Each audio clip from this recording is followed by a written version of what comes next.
Olá, turma. Desejo que estejam todos e todas bem. A depender do horário, boa tarde, bom dia e boa noite.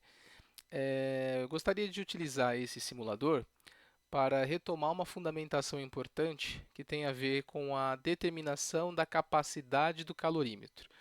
O que nós sabemos que existe um sistema aberto, fechado, isolado. O aberto troca matéria e troca energia com a vizinhança. O fechado troca energia, não troca matéria. E o isolado não troca nem matéria nem troca energia com a vizinhança. No entanto, é sabido que, a depender do calorímetro, existem perdas, porque esse calorímetro também absorve um pouco do calor envolvido no processo.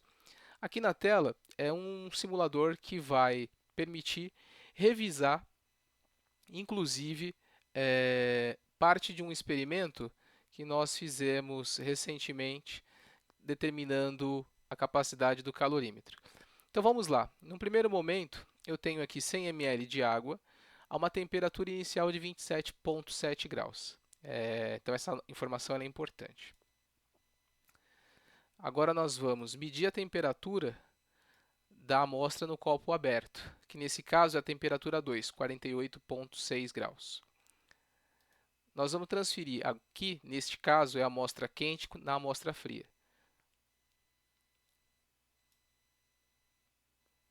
Vamos tampar o calorímetro. Vamos colocar no sistema aqui para agitação.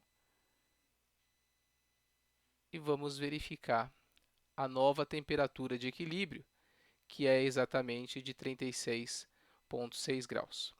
Agora, com esses dados, vamos fazer os cálculos. E isso que eu gostaria de demonstrar para vocês. Dois tipos de formulação. Deixa eu carregar aqui o sistema.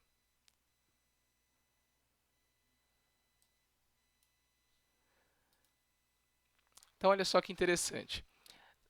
A constante do calorímetro é a quantidade de calor cedida ou absorvida pelo calorímetro e pelo meio ambiente, por grau de variação de temperatura durante as determinações calorimétricas. A primeira demonstração é uma demonstração que, inclusive, foi utilizada no artigo modelo que nós utilizamos.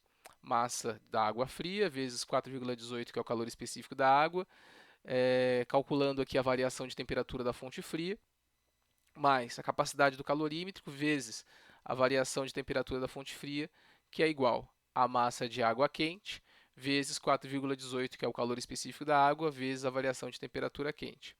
Então, nesse caso, nós usamos 100 gramas d'água. Então, 100 gramas d'água vezes 4,18 vezes 8,7.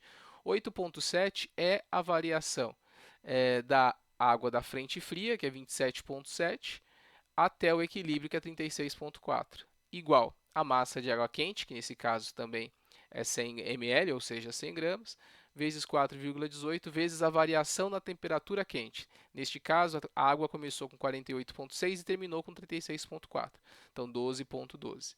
Fazendo a conversão, né, então multiplicando aqui o primeiro lado, eu tenho um total de 3.636,6, mais a capacidade do calorímetro vezes a variação de temperatura da fonte fria, 8,7, igual a essa relação aqui da parte quente, dando 599,60. Aqui eu só trago por outro lado, 5, capacidade térmica vezes 8,7 é igual essa relação, subtraindo eu tenho 1463. Capacidade térmica é igual a 1463 dividido por 8,7. Então eu tenho uma capacidade térmica de 168,16 joules por grau Celsius, considerando a primeira demonstração, que inclusive é a que está sendo utilizada no artigo modelo. Uma outra possibilidade, uma outra demonstração, é exatamente considerar que capacidade térmica, ou seja, a constante do calorímetro, é igual a 4,184, que é o coeficiente da água, o coeficiente do calorímetro da água, igual, na verdade, aqui, vezes 100, que é o volume massa de água, vezes T2 menos T3, que é exatamente a fonte quente menos a fonte de equilíbrio, T3 menos T1, que é a fonte de equilíbrio menos a fonte fria, menos 100. Então, fazendo a substituição, nós temos que a constante do calorímetro é 4,184. Aqui eu tenho 100, que é a massa de água, 48,6, que é a fonte quente, menos 36,4, que é o equilíbrio, dividido pela fonte fria, desculpa, pela fonte de equilíbrio, 36,4, menos a fonte fria, que é 27,7, menos 100, que também é a 100 ml de água da fonte quente. Dando continuidade aqui ao cálculo, então nós temos 100 é igual a 12,2 dividido por 8,7 menos 100. Na sequência, então nós temos aqui 12,2 dividido por 8,7 dá 1,40. E aqui nessa relação nós temos 40,22. Então, coeficiente ou constante de calorímetro é 4,184 vezes 40,22. Veja que nós vamos chegar praticamente no mesmo resultado, considerando aí apenas o arredondamento. Então, essa era uma demonstração que eu queria comentar. A da esquerda, a primeira demonstração, é uma fórmula para determinar a constante de um calorímetro semelhante àquela do artigo modelo. A segunda demonstração também é uma outra possibilidade que vocês podem e devem utilizar para determinar a constante de um calorímetro. É importante destacar que quanto maior a constante do calorímetro, mais eficiente ele é. Agora, só para retomar, vamos voltar aqui nesse experimento.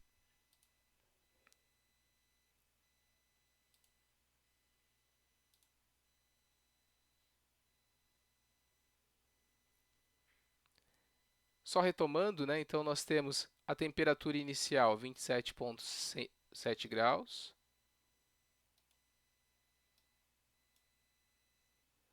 A temperatura de 48,6.